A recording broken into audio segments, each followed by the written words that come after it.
Vamos a escuchar entonces a ella, que es la embajadora de Chile en Argentina, Bárbara Figueroa.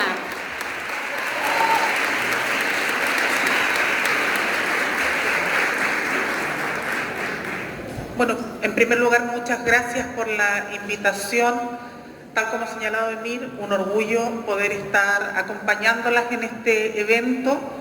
Provengo de las filas del sindicalismo, soy profesora, fui parte del gremio docente, fui la primera mujer presidenta de la Central Unitaria de Trabajadores, la central más importante de mi país, y desde ese lugar es que nos hemos ganado el espacio para estar en la embajada. Por cierto, que ustedes comprenderán que tenemos profundo, y en mi particular sensibilidad, profundo respeto por la carrera diplomática. Pero creo que los dirigentes sindicales y las dirigentes sindicales también podemos estar en todos los espacios. Y también desde lo que hemos construido y lo que hemos aportado al desarrollo de nuestros países, poder tener el privilegio de ser parte de la representación de la voz de nuestro Estado en los distintos ámbitos. Y creo que en ese sentido, el gobierno del presidente, de nuestro presidente Gabriel Boric, ha hecho una apuesta audaz, muy cuestionada en su minuto, pero creo que una apuesta valiente y necesaria, que todas y todos podamos ser voces, voceros, representantes del Estado, de los gobiernos, sin que signifique tener que dejar de ser o renegar de lo que somos. Los que somos sindicalistas lo vamos a hacer toda la vida, y desde ahí hablamos, desde ahí plantamos historias, miradas, construcciones, y es legítimo, es muy legítimo que así sea. Entonces, quisiera partir con ese primer elemento porque creo que es parte, y cuando nos invitaban a participar de este evento, creo que es parte de lo que uno debe pensar respecto de lo que nos toca y hacia dónde queremos transitar. Vivimos tiempos llenos de esperanza y expectativa, y creo que no puedo sino compartir lo que ha señalado Emir respecto de la potencialidad que tiene América Latina. Pero también vivimos desafíos. Estamos en un tiempo de profundas disputas, y así como tenemos avances de nuestros gobiernos, de nuestros dirigentes, de candidatos y candidatas del mundo progresista, de la izquierda, que se desafían a avanzar y no solamente derrotar el neoliberalismo, sino que proponer un modelo alternativo, también tenemos presiones en nuestros países. Así como el discurso del odio existe y ha sido brutal acá en la Argentina, ya ha cuestionado la existencia de figuras o tratar de amedrentarlas y erradicarlas para tratar de imponer, ¿no?, esta política del miedo y del terror, en nuestros países eso también se vive. Nosotros vivimos una primera vuelta donde eran dos candidatos los que pasaron, la extrema derecha y nuestro actual presidente. Es decir, no estamos libres de fenómenos que hoy día atentan no solo contra la democracia, sino que también contra los más básicos derechos que creíamos haber conseguido y por lo tanto ya consolidado. Derechos de las mujeres, el derecho a decidir, que uno dice, lo hemos ido consiguiendo y la Argentina sabe muy bien de aquello. Bueno, con posiciones como las que hoy día se disputa el mundo, sabemos que no está garantizado. Y por lo tanto eso siempre nos obliga a tener una mirada y un ojo muy atento sobre lo esperanzador que son los procesos de avance, pero también sobre los desafíos que tenemos. En nuestro caso, y particularmente en el mío como embajadora de nuestro país acá en la Argentina, me corresponde hoy día hablar por lo que son los desafíos de nuestro gobierno y cómo entendemos este tiempo lleno de complejidades, con un proceso y un momento constituyente que se inauguró en nuestro país a partir del año 2019 y que hace poquito andar, el 4 de septiembre, nos dijo, cuidado, miremos bien qué es lo que estamos haciendo, porque se rechazó el texto constitucional. ¿Eso significa que se hipotecó el proceso constituyente que vive nuestro país? No, pero es un llamado de atención. Algo de aquello que están viviendo nuestros pueblos, nuestras historias, nuestros tránsitos en el mundo organizado, pero particularmente en aquellos que no lo están, no estamos logrando identificar. O al menos no hemos logrado dar una respuesta sustantiva para que aquello aflore como una convicción de mayorías. Si bien hemos tenido que vivir los mismos procesos que se viven los distintos países y en nuestra América y en el mundo respecto de las fake news, un control hegemónico de los medios que instala construcciones de relatos, verdades y por lo tanto de márgenes de los debates que son muy complejos de abordar y que no nos permiten llegar a estos debates más de fondo. Ciertamente que también tenemos que mirar qué de aquello que estamos viviendo en nuestras construcciones también está dándonos cuenta de una crisis de legitimidad de las instituciones y por lo tanto una crisis de la democracia que quizás es más profunda. Y este llamado a fortalecer las democracias es probablemente también un llamado a pensar cuáles son esos elementos que hacen de la democracia en estos tiempos un desafío mayor. No nos basta con lo que hemos tenido hasta ahora, no nos basta con cómo hemos pensado y construido los espacios de participación. Tenemos que mirar un poco más. Y esa tarea, en un tiempo de disputa, es probablemente donde los actores organizados y el mundo sindical tienen mucho que contribuir. No se trata de no tener una agenda sobre lo coyuntural, sobre nuestras urgencias. Somos sindicalistas y tenemos que ir a resolver las necesidades de nuestra gente. Y ya lo decía vuestro secretario general, está el debate de las paritarias, ¿no? Pero también hay una reflexión respecto de estos otros elementos que si no los vamos abordando y no los vamos construyendo, finalmente no nos permiten dar los saltos que necesitamos en las agendas más inmediatas. Cuando tenemos en riesgo no solamente los signos de los gobiernos, sino que el carácter de las democracias, con un profundo sentido de legitimidad, cuando eso se pone en riesgo, toda la construcción que podemos hacer después queda débil, es frágil. Y ahí hay una tarea, como decía, o al menos uno podría considerar, en la que es clave el rol que se pueda jugar por parte de los actores sociales.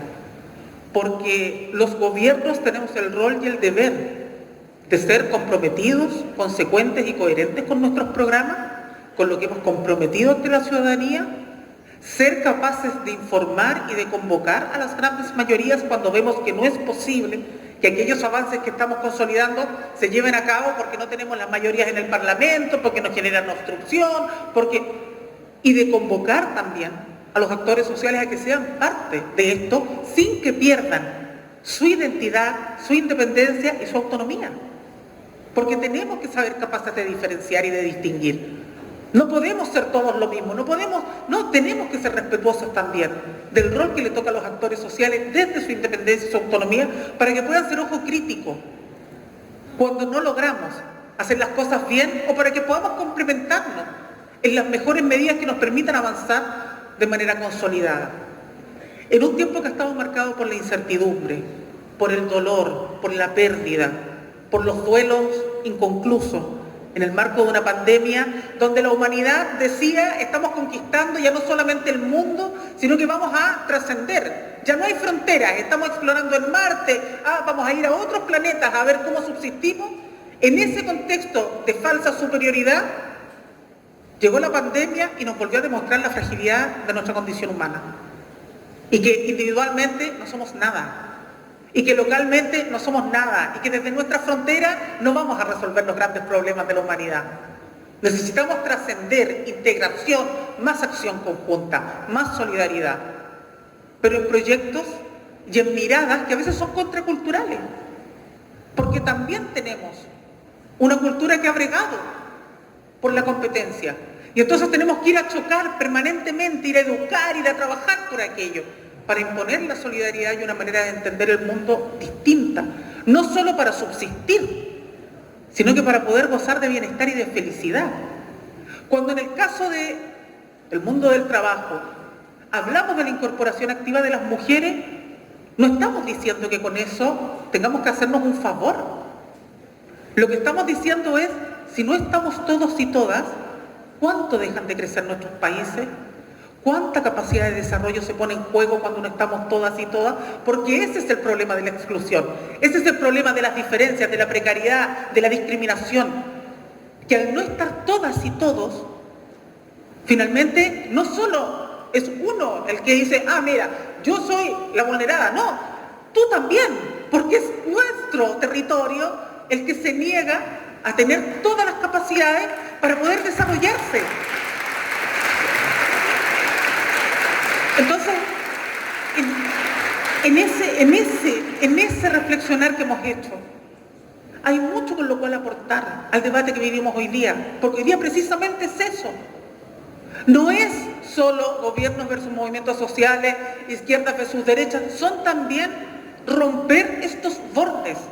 Algunos les llaman elite, podrá ser ese el concepto u otro, pero lo que ciertamente hoy día tenemos como tarea principal es poder romper todos esos falsos márgenes que no nos permiten ser esa consolidada mayoría, sobre todo con aquellos que no se expresan o que solo lo hacen en el minuto de votar, como ya nos ocurrió a nosotros en septiembre. No habían participado algunos nunca y cuando fueron a votar dijeron: aquí estoy, pero no necesariamente respecto de aquello que nosotros esperábamos. Entonces, hay un desafío, trato de decir esto, hay un desafío que es hermoso y donde los gobiernos por sí solos no vamos a ser capaces de dar respuesta, por las urgencias, por las coyunturas, por todas las tareas que tenemos, y donde sin duda tenemos que en primer lugar cumplir con el compromiso, tenemos que revalidar el ejercicio de la política, tenemos que revalidar la legitimidad de las instituciones, y eso pasa en primer lugar por la consecuencia, por ser capaces de decir cuándo no podemos y necesitamos más esfuerzo y más apoyo, y avanzar en todo aquello donde tenemos las condiciones, y cumplir, cumplir, cumplir y cumplir. Esa siempre es la primera tarea nuestra, siempre es la primera tarea nuestra. Pero de la mano de eso, para transformar, necesitamos ser más. Necesitamos ser muchos más. Y el movimiento social ahí, y el sindicalismo en particular ahí, puede contribuir enormemente. Porque tenemos una historia de lucha y de acción solidaria, conjunta, mancomunada, que es de una riqueza tremenda. Somos unidad en la diversidad en el mundo sindical. Y con esto no estoy diciendo que somos mejores que otros, no. Digo que aquí hay algo que es muy esencial a la hora de pensar un modelo distinto. Sin nuestra voz es muy difícil, sin la voz del sindicalismo es muy difícil que se pueda construir un modelo alternativo. Y por eso, en tiempos tan desafiantes, que a veces pueden ser incluso desesperanzadores por minuto, porque por Dios que nos duelen algunos procesos y por Dios que nos duelen algunas derrotas, no podemos, y el movimiento sindical en particular, no puede desfallecer. Y tenemos la esperanza de tiempos mejores, los procesos electorales que vienen, lo que ha ocurrido en Colombia, tenemos un escenario pujante, maravilloso, pero tenemos que hacerlo hoy día con mucho más integración. Quizás ese es el mayor mensaje que yo les puedo entregar, porque todo lo demás creo que son reflexiones que podríamos compartir en cualquier espacio, en una asamblea incluso. Pero creo que uno de los grandes desafíos es que este proceso de unidad, de fortalecimiento, de acción conjunta, también se transforme en un desafío regional, para que no solamente fortalezcamos nuestros espacios de acción institucional, CELAC, UNASUR, resurgimiento de frentes de acción común. Eso tiene que ir acompañado también del movimiento social, porque si no nos vamos a enfrentar la crisis de legitimidad, porque si no, no nos vamos a hacer cargo de eso que es lo más profundo hoy día respecto de cómo sostenemos la posibilidad de cambios con una perspectiva de largo plazo, en un transitar que no siempre es fácil, en un transitar que a veces es doloroso y difícil, pero que es absolutamente necesario que los actores sociales y políticos no desfallezcamos para llegar con esa esperanza a los millones que hoy día pueden ver en nosotros, ya sea en los proyectos que han abierto expectativas de cambio y de transformación a nivel de los gobiernos, como desde la acción social, vean en ese reflejo la posibilidad de ese mundo próspero. Porque nosotros, pese a que las dictaduras lo intentaron, no nos exterminaron, no pudieron contra nosotros, resistimos. Somos un puntal, somos a veces una última frontera cuando algunos quieren avasallar con todo. No pudieron con nosotros. Hoy día nuestra mochila es un poquito mayor, porque es no solo que no pudieron con nosotros, sino que romper esas barreras para que los millones que no sienten que puedan siquiera pensarse en esa otra vereda, se sientan convocados. Y en ese marco, estos eventos, los encuentros de estas características, de volver a vernos, de volver a abrazarnos, de volver a fraternizar, ciertamente que son necesarios para que con toda esa fuerza y esa energía que nos da sentirnos parte de un proyecto común, podamos seguir construyendo y enfrentando estas crisis que vive el mundo y donde América Latina, desde la integración, tiene mucho por hacer, pero una integración a todo nivel, desde los estados, desde los gobiernos, en un diálogo de igual a igual con la Unión Europea u otros, pero también con una base social a la que se le da mucha legitimidad, mucho reconocimiento y mucho empuje para poder avanzar de conjunto. Muchas gracias.